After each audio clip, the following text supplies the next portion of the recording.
आज हम power series, radius of convergence and circle of convergence के बारे में जानेंगे। हमारे पास ए एन दे रखा है, sequence of complex number, then series of form summation of N बराबर 1 से infinity A N Z minus Z not की power N is called a power series centred at Z बराबर जेड नॉट।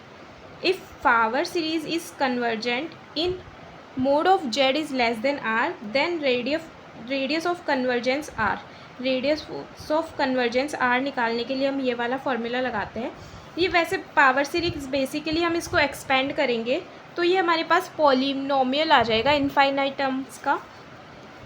तो radius of convergence के हमारे पास दो फॉर्मूले होते हैं, 1/r is equals to limit of N tends to infinity mod of A n plus 1/an। यहाँ पर मोड लगाना ज़रूरी है क्योंकि जो रेडियस होगी वो हमारे पास नेगेटिव में नहीं होगी। N equals to limit of N tends to infinity A N की power mod of A N की पावर 1/n।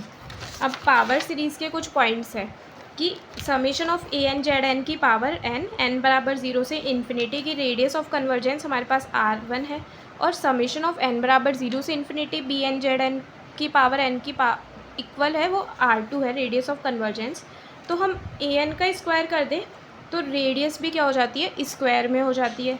यदि z की पावर में कुछ आ जाता है तो रेडियस की पावर 1 हो जाती है। यदि दो सीरीज़ का सम दे रखा है तो रेडियस ऑफ कन्वर्जेंस दोनों सीरीज़ की जो भी रेडियस ऑफ कन्वर्जेंस है उनकी मिनिमम के बराबर होती है। यदि मल्टीप्लिकेशन में है दो टर्म तो उनकी radius of convergence r1 into r2 के बराबर होती है। डिवीज़न में है तो r1/r2 होती है, पर r यहाँ पर बी एन होता है वो नॉट इक्वल्स टू 0 है। ऐसे ही हम z की पावर में n स्क्वायर है तो हमें z की पावर को k बना देंगे n स्क्वायर बराबर k लेके, तो ये वाली सीरीज़ बन जाएगी। इससे हम जो हमें दो फार्मूले दिए हैं उससे निकाल सकते हैं। अब हम सर्कल ऑफ कन्वर्जेंस के बारे में जानेंगे। If radius of convergence of series summation of n बराबर 0 से infinity A N Z minus Z not की power n is r1, then circle of convergence is mod of Z minus Z not less than r। कि जो भी disc होगी उसका centre तो Z not होगा और लेस देन r है, तो ये इनसाइड वाला एरिया हो जाएगा वो क्या हो जाएगा, सर्कल ऑफ कन्वर्जेंस हो जाएगा।